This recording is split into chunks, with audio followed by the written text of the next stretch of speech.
O significado de Fravashi. Se Zaratustra ainda não tinha nascido, de onde veio seu Fravashi? O que é essa noção abstrata chamada Fravashi? E o que ela realmente significa? Como já foi dito em vídeo anterior, o Fravashi é o espírito guardião, ou voz interior, que direciona alguém para a ação correta, e para longe do errado. Ouça sua consciência. Esse é um refrão comum para alguém que se desvia do caminho da retidão. De acordo com a tradição zoroastriana avéstica, o Fravashi e a alma são os dois principais componentes espirituais nos seres humanos. A alma é considerada responsável pelas ações humanas, e o Fravashi é uma força abstrata que oferece orientação e proteção para a alma, para permanecer no caminho da retidão nos assuntos da vida. Acredita-se que o Fravashi, ou espírito guardião, seja imanente em toda a criação, sendo a essência divina em tudo que é criado, ou seja, a natureza fundamental da criação de Deus. Não apenas os seres humanos, mas os animais, a vegetação, a terra, a água, o ar, todos os elementos criados, têm um Fravashi. Aqui surge a pergunta: como objetos inanimados como a terra, a água e outros elementos, podem ter um espírito guardião, pois eles não têm alma nem consciência? Pois bem, no contexto desses elementos insensíveis e inanimados que possuem um Fravashi, tal Fravashi, ou presença divina em todas as coisas criadas, é apenas o que traz ordem na natureza conforme orientado pela lei natural de Deus. No hino avéstico denominado Fravardin Yashti, ou Yashti número 13, nas estrofes 14 a 16, é mencionado que por meio de seu brilho e glória, ou Fravashi, as águas mantêm seu curso surgindo de fontes inesgotáveis, fontes ilimitadas. As plantas crescem da terra. Os ventos impulsionam as nuvens. O sol, a lua e as estrelas mantêm seu curso, conforme estabelecido pela lei natural, todo surgindo de uma fonte ilimitada. Os Fravashis são definidos como criações espirituais, ou colaboradores, para auxiliar Deus em sua busca para vencer o mal, por meio de seus agentes na Terra, ou seja, a humanidade.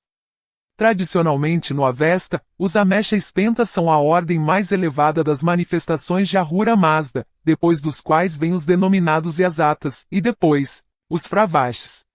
O conceito de Fravashis, então, como os Amesha-Spentas, é que eles são definidos como manifestações de Ahura Mazda, e não seres extraterrestres ou personificados.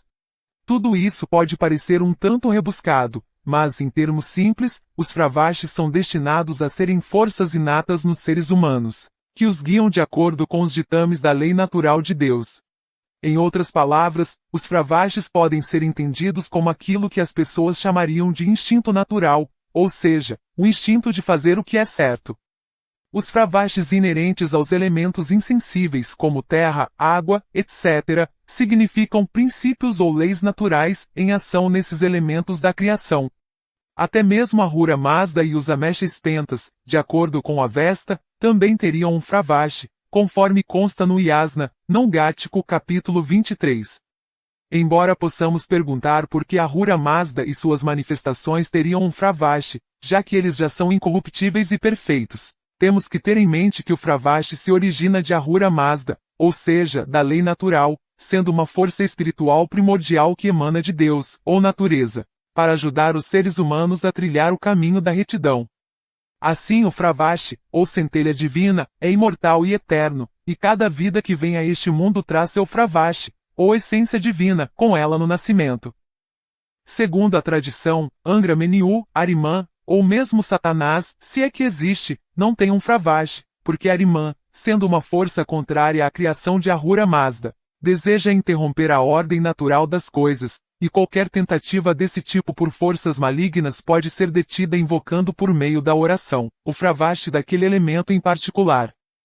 Independentemente do tipo de vida, boa ou má, que um indivíduo humano tenha vivido, o Fravashi, de acordo com a tradição zoroastriana, não está sujeito ao julgamento final que uma alma vai enfrentar. O Fravashi não faz escolhas, mas ele guia os seres humanos a fazerem boas escolhas, consistentes com a lei natural, e para não se desviarem do caminho da retidão.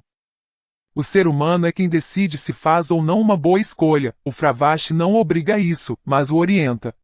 O Fravashi é aquela força espiritual que está na base de toda boa atividade, e que contribui para o progresso da humanidade e do mundo em geral.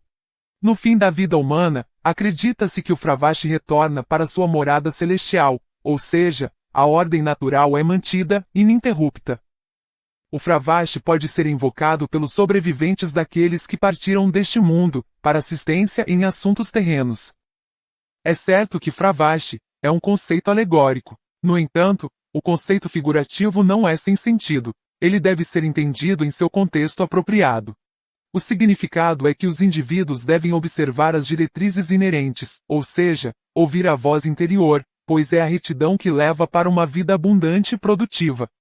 Assim, continuando com a história da vinda de Zaratustra para este mundo, comentada no vídeo anterior, os supostos arcanjos Vorumana e Ashavarista carregam o Fravashi do futuro profeta. Mas tomar isso literalmente negaria o chamado de Ahura Mazda para que os seres humanos usem o seu dom de sabedoria. Esta é apenas uma história mitológica e alegórica sobre forças celestiais se preparando ativamente para o nascimento de Zaratustra. Os tais arcanjos Vorumana e Ashavarista não são anjos nem arcanjos no sentido de criaturas aladas como de outras religiões.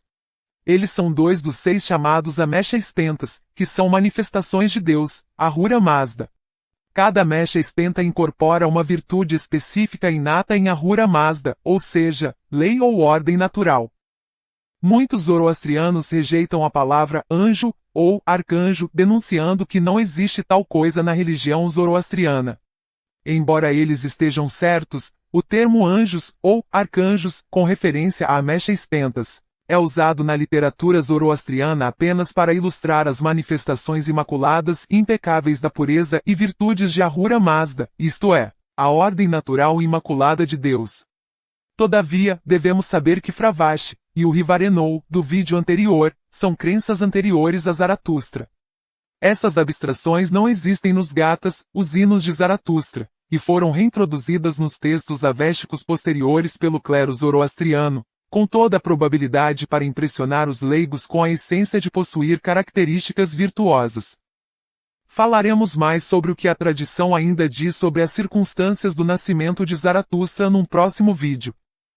Por hoje é isso.